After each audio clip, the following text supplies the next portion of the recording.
back to That Dad Guy. It's July 29th, 2023, and it's Saturday. And on Saturdays, those are the days that I answer your question from the week before. And on the first Saturday of the month, I ask you a question. So I want to review that right now because we have a question that's already out there floating around. And next week is going to be the first Saturday of the month. So I'm going to show you responses. So the question for July that I asked on the first Saturday was, what is your favorite summer treat? And I've been saving all the cards in a binder like this from all the questions I've asked previously, so I can go back and look at them and review. So that is what we have to look forward to next week. That doesn't mean that if you have any questions for me, they won't get answered. So if you leave your questions on this video, I won't be answering them next week. I'll be answering the following week after that. Hope it's not too confusing. All right, let's get to today's questions. The first one I have is, who buys you lobster rolls the most? And this comes from Eric in Toronto. Eric usually buys me the most lobster rolls. That's when he's visiting in the summer. So unfortunately, we don't get a chance to have every summer together. Then I gotta buy my own lobster rolls, which is all right. I can do it, but I do appreciate when Eric comes to visit. So thank you when you do. All right, the next question I have. All right. This one here says, first it comes from Amber in Missouri in the United States. She says, if you had to live in the U.S., where would you want to live? And would you stay on the East Coast since that's what you're familiar? Or do you want to branch out and do something different? So that's the other section of it. I've been giving it some thought, trying to think of what I'd want. Now, I have lived here on the East Coast in Moncton and in Sackville. Where I went to university. Also went to university in Montreal, so I lived a little bit more away from the coast. My wife and I lived in Vancouver for a while, so we lived on the other coast. And where would I like to live the most? Now, right now, it's family dependent. I am on the East Coast because that's where our family is. And both mine and my wife's parents are here still.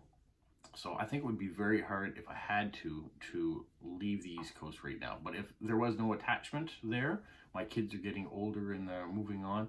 I really love New York City. It'd be nice, but I don't know if I'd want to live there all the time. As a tourist, New York City is fantastic. There's so much to do. I think maybe if you were there 24/7, your attitude might change towards what the city is. So I don't know if I'd want to be there 24/7. So that's one place. We've visited Florida before. Florida is interesting. We love the sun. I don't know if I could live in Florida 24/7 either. And I do have a fear about walking by waterways and having a alligator come up out of it. Now I know people that live there, so it's not like that. And there's even spots you can swim and they're not going to pester you. But mentally, that's what's in my head. Now, if I was thinking West Coast, I probably wouldn't go Central America just because I'm used to living around water all the time and I'd want to have the ocean close by. So probably Central America I wouldn't want to be in. I do like the fact that there is more heat in the southern states than there is snow. So I might hesitate from living in the north, although we're going to get back to that. California, probably not. I wouldn't want to be in sun all the time. But I also don't want to be in a place that's going to be heavy in earthquakes, floods, all sorts of things that they seem to get over there. Hawaii would be fantastic, but I don't know, a little isolated out there too. I'm kind of leaning towards Oregon or Washington State. Now, they still do get winter, and having lived in Vancouver, we love traveling down to Puget Sound and being in and around Seattle. It's a great city.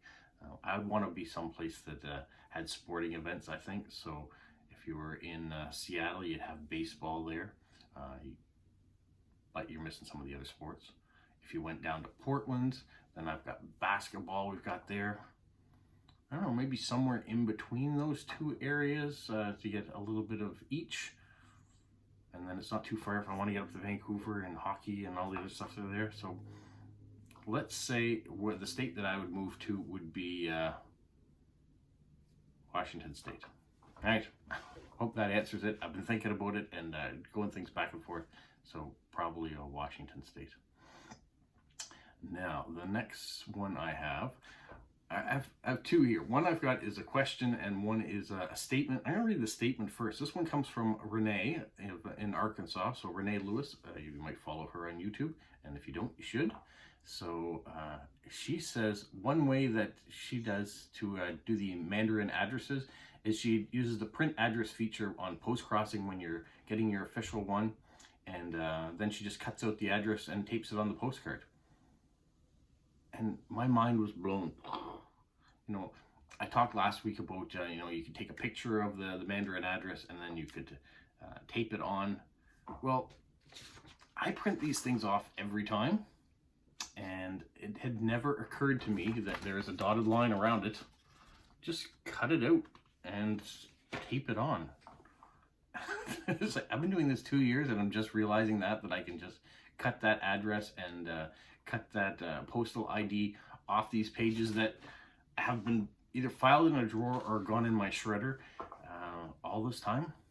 So thank you for Renee for that, because my mind is blown. Now I do have a label maker and I use this for all my direct swaps and surprises. I use that for this, but I have been doing all my officials now. I've been cutting these out and taping it right on the card. That way they get it nice and clear for the post office for them to see. And if it happens to be going to China and there's a Mandarin address there, they can have the Mandarin address as well. So thanks for that. All right, now let's go to the question. So I got this from Mail Art Lover in Chile, and she says she's so excited. Oh, that's about me getting to close to 900. I passed it, thank you. And she says her question is, if someone is just starting postcrossing and they're watching you for the first time, what advice would you give them, and take care? All right, starting postcrossing for the first time. So you've created your account, you've got your first 5 addresses. So what are you going to do? So first, you're going to download a scannable app. And why do I do that? Because you want to scan your postcards so you can put a picture in. That was something I wasn't doing at first when I started, and I think it's a great thing to do. You scan it, you upload the image when you get to that stage of doing your postcard. The next thing I would do is make sure you print out all of your ones that you're sending off to people, just for the reason I said before. You want to cut out the address and the postcrossing ID and put it on. I make sure that I've got some postcards, so you don't have to have a whole lot to start, but you want to have a kind of variety, and some of the ones from your area. I would invest in at least a couple rolls of washi tape. I didn't at the start, and then I had some people start sending me washi tape, and I think it's great. Once you start, you're going to get into it, and you're going to want to match colors with the cards you send, or themes with the cards you send.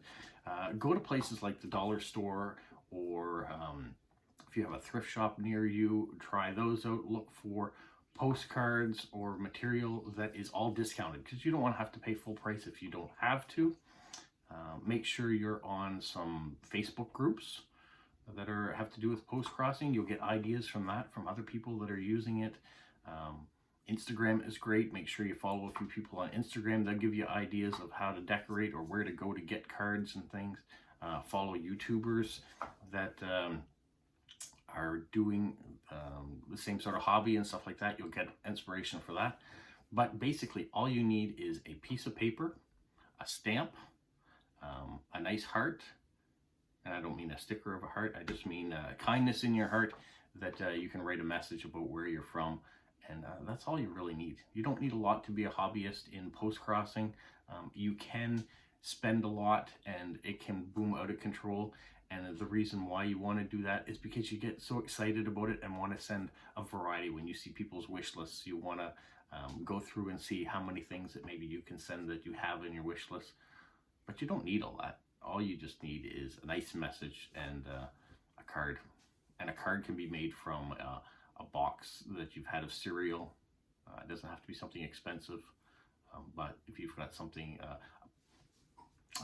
a museum in your town, or an information bureau in your town, or a hotel in your town, sometimes all those places have postcards that are free. So if you can do it, find free postcards. Some people like creative postcards, so you can make your own. Those are free too, because you were going to throw that piece of cardboard box away anyways. Now you can just put a sticker on it and some stamps, and you put the address, and there you do your postcrossing. So that's my advice. Have fun with it. If you want to get into spending things and having label makers, you can do that. But you can also just cut out the address and the post-crossing ID off the piece of paper that you've printed off, and makes it nice and clear. So that's my advice. Thanks a lot. All right, and I might do a video about that in the future. Who knows? What else do I have? Do I have another question here? I think that might be it. All right, so we've covered lobster rolls. We've covered where I want to live in the U.S. if I had to, and post-crossing. I think that's a good number of topics. Thank you, as always, to everyone who participates and sends in questions. We reviewed it at the starting, but go ahead, leave your question at the end of this video, and I will answer it in 2 weeks' time. Otherwise, save your question for next week, and I will answer it in 2 weeks' time, or 1 week from that video. Next week, as I've said, we're showing what your responses were to what your favorite summer treat is. I had some nice ones come in, and they make me very hungry, so I'm glad you guys are participating. What else do we have today? Festivals. So this weekend you probably will see more videos that might have to do with festivals that are happening here in Moncton. All right, you guys have a magical week.